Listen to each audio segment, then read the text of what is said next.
Hello everyone, this is Swarnima and you are watching law expo.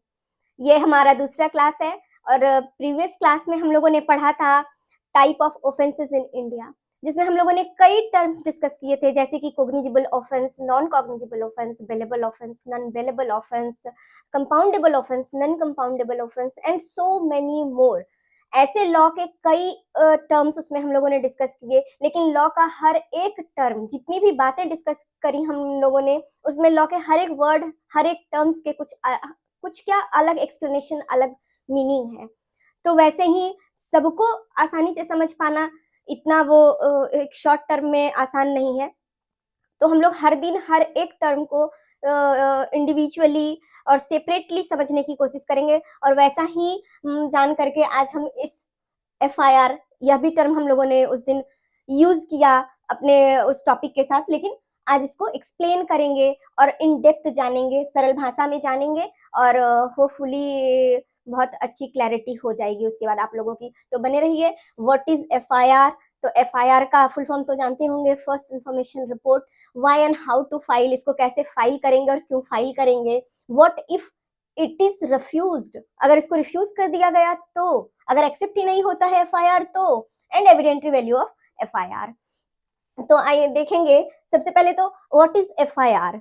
FIR को बहुत simply कैसे जानेंगे कि FIR होता क्या है। तो जब भी कोई क्राइम कमीशन होता है तो वो उसका इंफॉर्मेशन सबसे पहले पुलिस को देना होता है, और फिर पुलिस ऑफिसर उस इंफॉर्मेशन को रिसीव करते हैं, और उसके बाद उसको डॉक्यूमेंट, उस इंफॉर्मेशन को लिखते हैं, और यही जो रिटन डॉक्यूमेंट होता है वो FIR होता है, फर्स्ट इंफॉर्मेशन रिपोर्ट होता है। तो जैसा कि हम लोगों ने देखा और समझा कि जो इनिशियल किसी भी क्राइम के कमीशन होने के बाद जो इनिशियल रिपोर्ट, जो इनिशियल इंफॉर्मेशन होता है, जिसके बाद इन्वेस्टिगेशन की प्रक्रिया शुरू होती है, वही FIR होता है। सिर्फ इन्वेस्टिगेशन की प्रक्रिया, बातों पर थोड़ा ध्यान देंगे। FIR कोई एविडेंस नहीं बनने जा रहा है आगे, केवल इन्वेस्टिगेशन की प्रक्रिया जहां से शुरू होगी वो फर्स्ट रिपोर्ट जो होगा वो FIR है। आगे का फिर अलग स्टोरी होगा। BN, अब FIR एक्सप्लेन कहाँ पे है, इसका डेफिनेशन कहाँ पे है। तो BNSS 2023, भारतीय नागरिक सुरक्षा संहिता 2023 के चैप्टर 13 में और सेक्शन 173 में इसको डिफाइन किया गया है। इसका ये चैप्टर कहता क्या है? Every information relating to cognizable offence given to police officer is called FIR। Cognizable offence, not non cognizable offence. तो कहीं भी कोई संज्ञेय अपराध अगर होता है तो उसकी तुरंत जानकारी पुलिस को देनी होती है, और उस पुलिस को इंफॉर्मेशन मिलते ही वो उसको नोट डाउन करते हैं, चाहे हम रिटन में दें या ओरल में दें उसको, या फोन टेलीफोनिक इंफॉर्मेशन दें, उसकी जैसे ही रिकॉर्डिंग होती है वो FIR बन जाता है, और उसके बाद इन्वेस्टिगेशन की प्रक्रिया शुरू होती है। अगर कोई क्राइम होता है और उसकी इंफॉर्मेशन देनी होती है तो हमारे पास होता है दो ऑप्शन, और वो दो ऑप्शन क्या होता है, आइए अब हम लोग वो जानते हैं।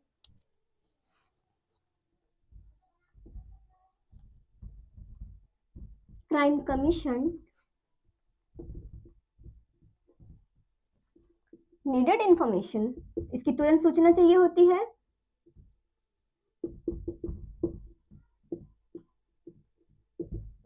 और ये सूचना हम कहाँ देंगे?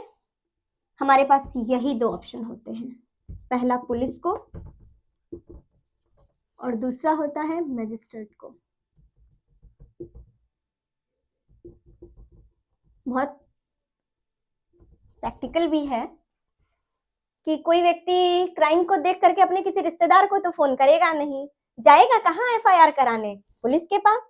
जनरली लोगों को पता है अरे FIR कराना है तो पुलिस के पास, लेकिन और इंफॉर्मेशन देना हो तो और कहाँ जाएंगे? मजिस्ट्रेट के पास। हमारे पास ये दो ऑप्शन बनता है। नाउ जब पुलिस के पास जाएंगे तो भी दो बातें होंगी।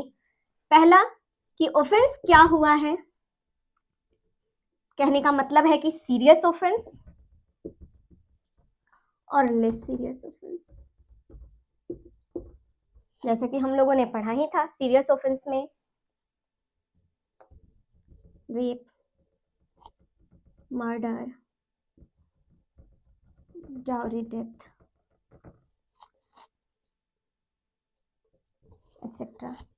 ऐसे मामलों के लिए, सीरियस मामले, इस तरह के केसेस हैं तो इसका मतलब अर्जेंट, ऐसी बातें होंगी तो इट मीन्स अर्जेंट मैटर, इतना नोट करेंगे।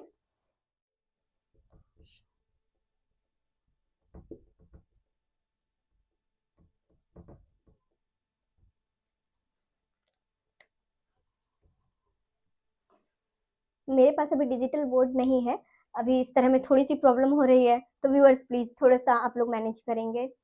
आगे बढ़ते हैं हम लोग। सीरियस ऑफेंस में पता था murder, rape, kidnapping, dowry death etcetera, इस तरह के जो ऑफेंसेस होते हैं वो अर्जेंट नेचर के होते हैं, और अर्जेंट नेचर के होने के कारण उनमें इमीडिएट एक्शन की जरूरत होती है। और इमीडिएट एक्शन क्यों जरूरी होता है?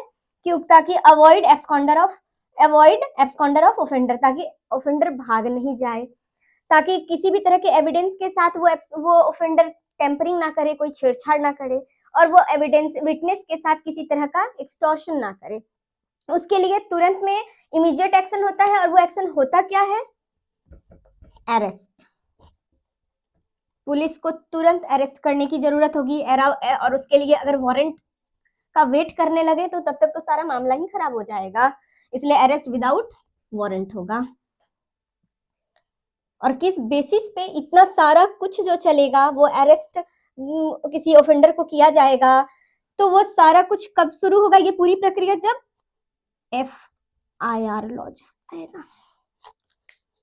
FIR किसी भी क्राइम के होने के तुरंत बाद इंफॉर्मेशन होगा, FIR होगा, और उस ऑफेंडर का, उस एक्यूज का अरेस्ट होगा। वहीं पे लेस सीरियस ऑफेंस क्या होंगे? तो कल के क्लास में हम लोगों ने पढ़ा ही था, आज फिर से एक बार रिकैप भी हो जाएगा। तो ऐसे ऑफेंसेस जो नेचर में बहुत अर्जेंट नहीं है, जैसे कि चीटिंग,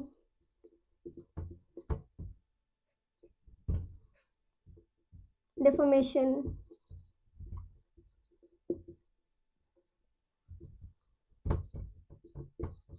थेफ्ट एक्सेट्रा। तो ये है नॉन कॉग्निजेबल ऑफेंसेस।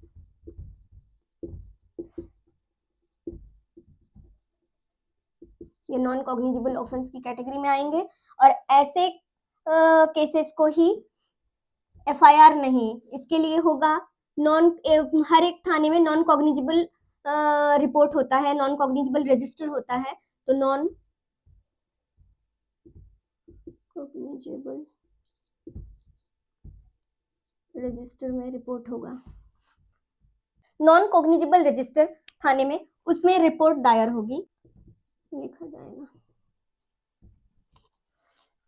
अब जो मैटर है यही होगा NCR, इसे कहा जाएगा NCR। ध्यान देंगे, कॉग्निजेबल ऑफेंसेस, ये सारा कुछ कॉग्निजेबल ऑफेंस के कैटेगरी का था।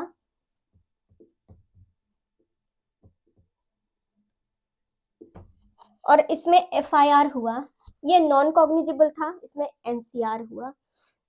तो इस तरह से NCR दायर होगा। NCR दायर होने के बाद पुलिस तुरंत से एक्टिवेट नहीं हो सकती, अभी भी पुलिस को ऐसा पावर नहीं है कि वो किसी को अरेस्ट करे या इन्वेस्टिगेशन स्टार्ट कर दे। पुलिस इसका एक रिपोर्ट बनाएगी। NCR दायर होने के बाद पुलिस एक पुलिस रिपोर्ट बनाएगी और वो मजिस्ट्रेट को भेजेगी। NCR पुलिस रिपोर्ट बनेगा।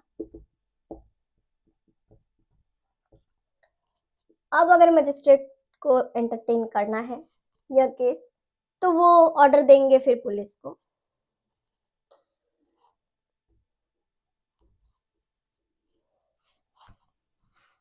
ऑर्डर देंगे order police to investigate the matter.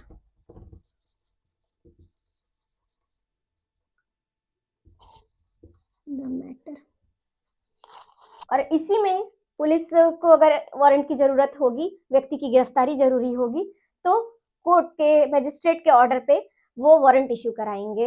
मतलब यहाँ पे परमिशन जरूरी है मजिस्ट्रेट का परमिशन होगा तभी गिरफ्तारी होगी, तभी वारंट इश्यू होगा, और तभी इन्वेस्टिगेशन स्टार्ट होगा। आई होप कि इतना आप लोगों को समझ में आ गया होगा। अब हम लोग चलते हैं नेक्स्ट, इसके आगे समझने का। अब तक तो हमने पुलिस के पास जब कंप्लेन करने जाएंगे तो क्या प्रक्रिया चलेगी, अब हम लोग मजिस्ट्रेट के पास किस तरह से कंप्लेन करने जाएंगे, वहां की क्या प्रक्रिया होगी, अब उसको समझते हैं। आइए, है तो मजिस्ट्रेट के पास भी जब डायरेक्ट जाएंगे तो यहाँ पे भी देखा जाएगा यहाँ पे कि कॉग्निजेबल ऑफेंस है या नॉन कॉग्निजेबल है।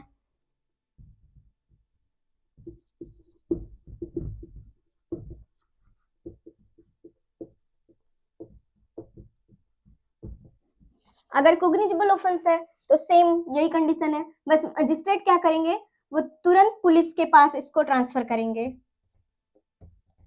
कि एफआईआर दर्ज करें।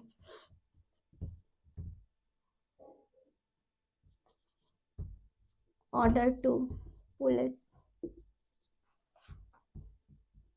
For FIR. और अगर नॉन कॉग्निजेबल है तो ये पुलिस को ऑर्डर करेंगे इन्वेस्टिगेशन शुरू करें। एफआईआर होने के बाद इन्वेस्टिगेशन शुरू होगा। इन्वेस्टिगेशन का काम कोर्ट का नहीं है, ये पुलिस का है। उसके बाद पुलिस ही उसका रिपोर्ट दायर करेगी कोर्ट को। तो फिर चलते हैं अब आगे, होप कि आपको ये समझ में आया होगा। तो अब हम लोग दूसरा टॉपिक डिस्कस करेंगे, हाउ टू फाइल एफआईआर। तो ये सेक्शन 173 बीएनएसएस 2023 के कुछ एसेंशियल्स होते हैं एफआईआर के, उसको जानेंगे। जैसे इंफॉर्मेशन ऑन क्राइम, जो भी कॉग्निजेबल क्राइम हुआ है उसका पूरा इंफॉर्मेशन देना। उसमें मेड टू ऑफिसर इंचार्ज, वो कहाँ देंगे, तो ऑफिसर इंचार्ज जो होते हैं, मतलब पुलिस इंचार्ज जो होंगे, उन्हें सारा इंफॉर्मेशन देना है। और वो रिटन में या ओरल हो सकता है। रिटन में तभी पॉसिबल है जब लोग पुलिस थाने में जा करके इसकी सूचना देंगे, और जब कोई बड़ा क्राइम हो जाता है और थाना अगर दूर में है तो फिर अगर पॉसिबल ना हो कि जा करके ही इंफॉर्मेशन दे और इन्वेस्टिगेशन शुरू कराएं, तब तक तो ऑफेंडर भाग जाएगा। तो तुरंत में वहां पुलिस की इमीडिएट अगर जरूरत हो तो हम लोग टेलीफोनिक भी पुलिस को रिपोर्ट कर सकते हैं और पुलिस इन्वेस्टिगेशन के लिए आ सकती है। तो ऐसे में एफआईआर ओरल टेलीफोनिक भी दर्ज किया जा सकता है और ऐसा होता है। जो सबसे अच्छी बात है वो है प्रोवाइजो फॉर एफआईआर। इसमें तो प्रोवाइजो है, हम लोग इसको भी जानेंगे। फॉर्मेंट, जो सबसे इंपॉर्टेंट बात है इसमें कि जो इन्फॉर्मेंट है या जिसको कंप्लेनेंट कहेंगे, वो अगर वुमेन है और ये मैटर्स तभी, जैसे rape, stalking, dowry death, wrongful restraint, इस तरह के मामले हैं।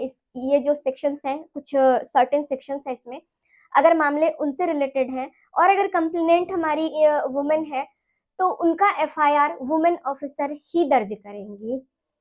और दूसरा है इन्फॉर्मेंट या कंप्लेनेंट वुमेन अगर मेंटली और फिजिकली डिसेबल है तो ऐसे में उनके सुविधा के हिसाब से, डिपेंड्स ऑन विक्टिम्स कन्वीनियंस, कि उनके कन्वीनियंस के हिसाब से जो वुमेन ऑफिसर है वो उनके घर पे या वो जहाँ चाहे वहां पर जाके उसका कंप्लेन लेंगी। उनका और बजाते सिर्फ कंप्लेन दायर ही नहीं, वो लिखेंगी ही नहीं बल्कि उसकी वीडियो रिकॉर्डिंग भी होगी, ताकि मतलब वो कंफर्टेबली अपना दायर करा सके। तो ये दो प्रोवाइजो भी समझ में आया होगा, और ये था हमारे एफआईआर का पूरा एसेंशियल्स फॉर इन्वेस्टिगेशन।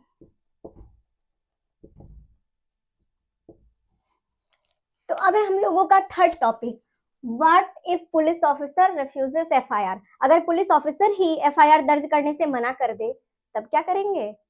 तो हम लोगों के पास ये 3 सेक्शंस हैं और इन ये 3 ऑप्शंस हैं, जिसमें से इस ऑप्शन सेक्शन 173 ऑफ बीएनएसएस 2023 को तो हम लोगों ने पहले ही वो कर लिया, समझ लिया।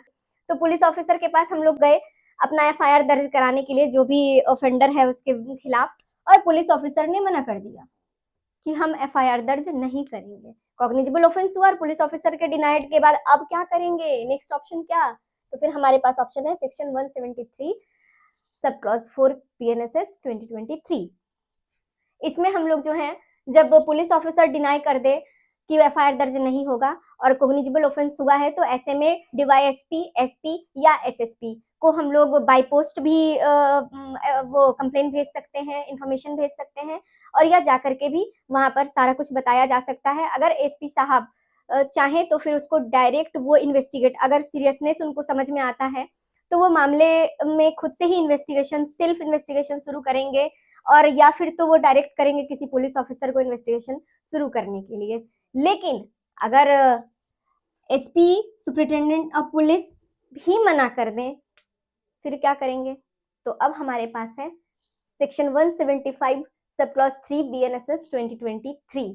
अब हम लोग कंप्लेन दायर करेंगे मजिस्ट्रेट के पास, लेकिन यहाँ पे मजिस्ट्रेट को कंप्लेन करेंगे तो यहाँ पे इनका डिस्क्रिशनरी पावर है। अब ये इनके डिस्क्रिशन पर डिपेंड करेगा, वो मजिस्ट्रेट में और may not direct for investigation. Magistrate मतलब इस पे वो संज्ञान लेंगे ही, ऐसा कुछ फिक्स नहीं है, क्योंकि बहुत बार ऐसा होता है कि जब कोई एफआईआर दर्ज कराते हैं तो उन्हें लगता है एफआईआर दर्ज हो गया, इसका मतलब है कि अब इन्वेस्टिगेशन बहुत अच्छे से चलेगा और रिजल्ट बहुत फास्ट होगा, हमने एफआईआर दर्ज कराया है तभी हमारा काम शुरू होगा। इस तरह का सोच करके वो लोग क्या करते हैं कि फैक्ट्स को एग्जैगरेट करते हैं और फॉल्स फैक्ट्स देते हैं कि बढ़ा चढ़ा कर बोलेंगे तो एफआईआर तो रजिस्टर्ड हो ही जाना, मतलब एफआईआर रजिस्टर कराने के लिए किसी भी तरह से एफआईआर रजिस्टर कराना है तो मामले को और गंभीर बताओ, उसको एग्जैगरेट करो, फॉल्स इन्फॉर्मेशन दो।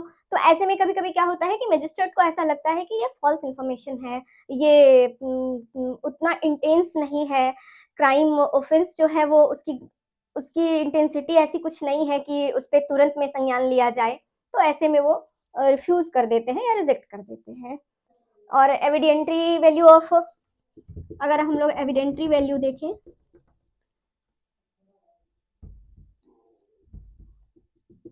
एफआईआर, तो इसकी एविडेंट्री वैल्यू बस इतनी ही होती है कि ये केवल क्राइम कमीशन होने के बाद जैसे इंफॉर्मेशन होता है और पुलिस इन्वेस्टिगेशन शुरू होता है, बस उस इन्वेस्टिगेशन को शुरू करने के लिए एफआईआर जो है तभी तक काम आता है। एफआईआर को कभी भी हम एविडेंस के तौर पे पेश नहीं कर सकते। उसके बाद जैसे जैसे इन्वेस्टिगेशन चलेगा और पुलिस को जो भी